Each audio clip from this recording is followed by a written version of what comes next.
Thank you so much. And I want to start by saying loudly and unashamedly that I believe that Brexit will be a disaster for this country. I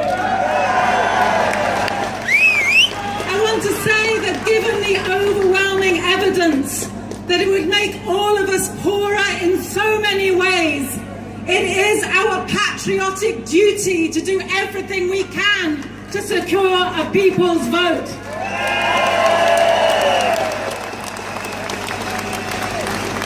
And that's why we're here today, and we've got a message for the government. And our message is that we don't want your vision of a mean-minded little Britain with our borders closed and our horizons narrowed. We don't want a future that betrays the futures of our young people who overwhelmingly voted to remain. We don't believe that democracy died with the referendum 2 years ago, and that is why we demand a people's vote. But friends, we live in dark times. A chaotic government trying to push us over the cliff edge. We were promised the exact same benefits if we left the EU. Yet every single economic analysis shows all of us worse off. And that comes after years of austerity that have savaged our public services, frozen our wages, and condemned millions to poverty. We were promised £350 million a week for the NHS, but you know that the truth is there will be less money and fewer staff. And while the old Etonians like Boris Johnson might look forward to the chaos, while Jacob Rees-Mogg is even now planning to move his investment company to Dublin, we know that it is the poorest who will be hurt first and worst from Brexit. We know there is no Brexit dividend, and that is why we demand a people's vote.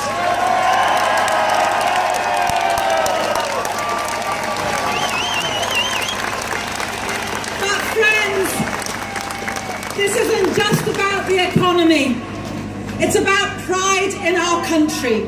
And today I say to all those EU nationals who are living in our country, our friends and our neighbours, we are proud to welcome you. We say to them, thank you. Thank you for enriching our cultures and our communities. We say, your lives should never be used as bargaining chips in this government's political games. We're here to defend your rights and to defend free movement.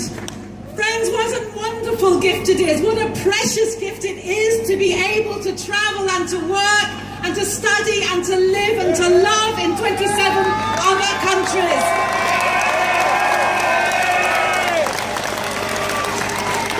We should be celebrating freedom of movement, not apologising for it. But as well as standing up for the environment, we have to stand up for our environment too. 2 years ago, nobody was voting to trash vital environmental protections, but that is what would happen. 2 years ago, no one was voting to be able to undermine peace in Northern Ireland. Yet that is one of the most unforgivable consequences of a Brexit that takes us out of the single market and out of the customs union.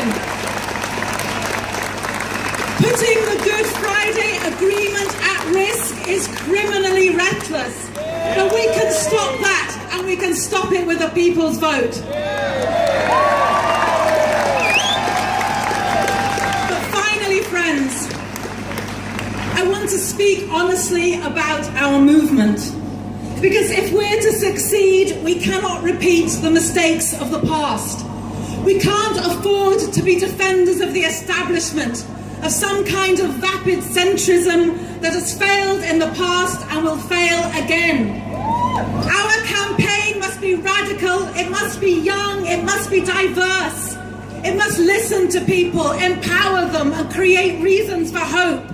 It mustn't simply make economic threats and call those who voted to leave stupid.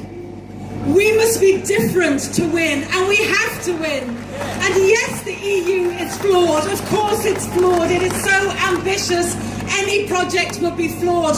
But the work for reform doesn't end here. Because we also know that the EU that we have had such a powerful influence in creating has been an extraordinary peace project. It has enabled countries that have fought each other for centuries to live together in peace for over 70 years. And that is why it's so important.